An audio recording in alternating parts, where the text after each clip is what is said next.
The Civil Situation Room has called for an immediate suspension of the NSAS protests across the country over human rights abuses. The Situation Room, consisting of over 100 human rights groups, said the protests have taken a violent twist in the recent days, infringing on rights of other citizens and entrenching criminal activities. Protests demanding an end to police brutality enter its 12th days on Monday despite the disbandment of Special Anti-Robbery Squad (SAS) and subsequent formation of Special Weapon and Tactics (SWAT).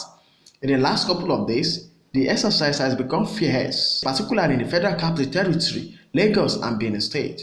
Speaking at the press conference on Tuesday in Abuja, coordinator of the Situation Room on NSAS, Comrade Adamu Kabiru Matazu, said protesters are now involved in abuses depriving people of their lives.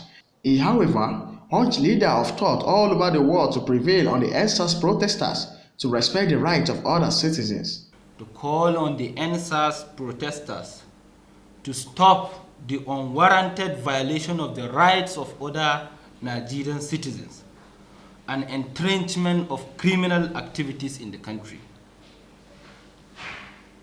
Gentlemen of the press, we are pleased to welcome you to this press conference, which is called to address issues arising from NSAS protests.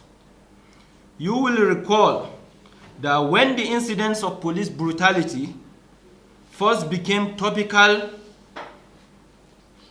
and Nigerians decided to protest against it all of us joined without hesitation.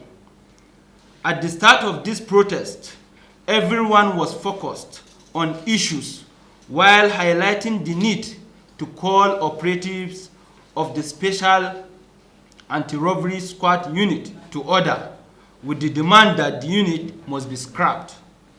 It was reassuring that the federal government and the Inspector General of Police were responsive by immediately scrapping SAS. Further agitation from protesters saw to it that the government agreed to a 5-point demand from protesters. These demands were geared towards wholesomely reforming the entire Nigerian policing system. From the way we see it, the demands that were tabled included items that should be dealt with immediately on the short term, mid-term, and long term. As outlined, we realize that it will take time for each set of demand to be implemented, depending on whether it is something that will be done immediately or something that will cover a period of months or years. The logic is that protesters will then allow the government time to implement these demanded changes. I conclude this briefing by stating that we are calling on leaders of all thought all over the world to prevail on NSAS protesters to respect the rights of other Nigerian citizens. We further demand that they prevail on the government to change its approach of allowing some people run riot simply because they are hiding under the identity of youth to protest. The government must step in to bring in law and order and also restore sanity to the protests, while the protesters continue to interfere with the ordinary citizen and stopping people from going about their legitimate businesses. This is most unfair, inhuman, and totally unacceptable.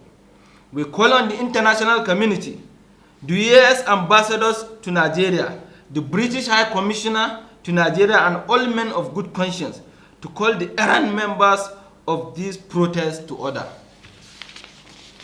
We fear that these innocent citizens will be forced to defend themselves if nothing is urgently done. He said the federal government must step in to bring order and sanity to stop the protesters from interfering with ordinary citizens, preventing people from going about their legitimate businesses.